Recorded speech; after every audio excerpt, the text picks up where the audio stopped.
that blue Freightliner to get moving. He's got the GoPro on the back of that fire truck. He's going to be my camera car for a little while, at least from here to the yard. That's awful nice of him. Gotta wait for him to get out. It's a little tight in there, but once he circles around, get him moving.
start dragging this fire truck down to Newcastle, Delaware. Just checked the weather, and we were worried about it on the last video where we were worried about what's going on with Pennsylvania and the travel bans and this, that, and the other, you know, because we live in such a free country. That as of right now, 70 is open from the Pennsylvania-Ohio state line on a turnpike all the way down to Breezewood, and there's an empty truck travel ban, I should say, from Breezewood down to 70. Now, we're in Wisconsin, so it'll be a while till that bothers us, but I don't know. I think the bulk of the storm went north compared to south, so we should be okay. Of course, I don't know what's going on in Newcastle, and I don't know whether we're going to be able to unload tomorrow or not, but we're going to find out. Either way, let's go ahead and check this out. So we effectively got a pair of Cabovers here. Obviously my truck, and then the fire truck here that we picked up at Pierce over in Appleton, Wisconsin. Ironically, one of the subscribers just sent me a comment yesterday when I dropped the video about the striker that I had hauled, that he was wondering if I was going to come up there to where he worked to pick up one of these. Well, my answer was, yeah, tomorrow. That's today. Hope he sees the video and likes it. It would have been nice if you were able to come out and see me, but nobody did, so I guess, you know, it is what it is. Either way, it's just like a city truck. We had to put it up on the ramp on the back of the trailer there. That way we didn't bottom out the back end here. So we put my ramps upside down and backed them on. Also, just like the other trucks we did, we had to nurse it up onto the trailer. Just a little bit of extra work that we do to make sure we don't screw nothing up as we make noise with the dumpster. It happens. So I'll just do a quick walk around. You see how I tied it down? I had put the chains on in the middle, both on each side. That way I didn't have to grab the factory tie down hooks. You can probably grab the factory tie downs, but I prefer not to, just because if you look at them, they're pretty fancy. Now this truck, I noticed, even has a winch and a winch cable, which is pretty badass. But yeah, you got tie down hooks right there, which are chrome, and another tie down point right there. But I grabbed the axles. Actually, I grabbed the springs around the axles. That way the truck can bounce on its own suspension. See, this way I grabbed it like that, the truck can bounce on its own suspension, giving it its own ride. And in the back, we grabbed the trunnions between the two rear axles and pulled it down, and it's kind of backwards, so those chains keep it from going forward, and these chains keep it from coming backwards, but they still work in a crushing motion rather than a spreading motion. So you can stretch them, you can crush them. So with that, I'm going to get and throw the GoPros up, fire Orwell up, and then get moving. All right, boys and girls, you hit that like and subscribe button. I'll hit this brake knob, and we'll go trucking.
fueling, you gotta park over there. I'm the manager.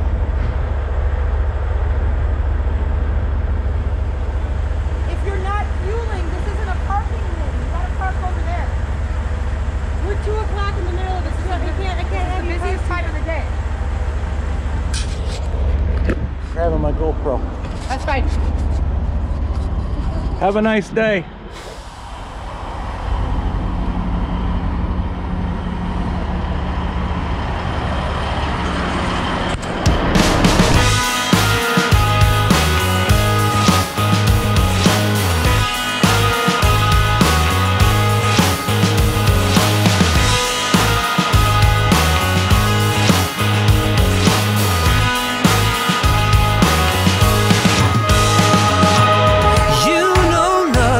About the whirlwinds in my mind, I'm walking side to side, don't always wait around.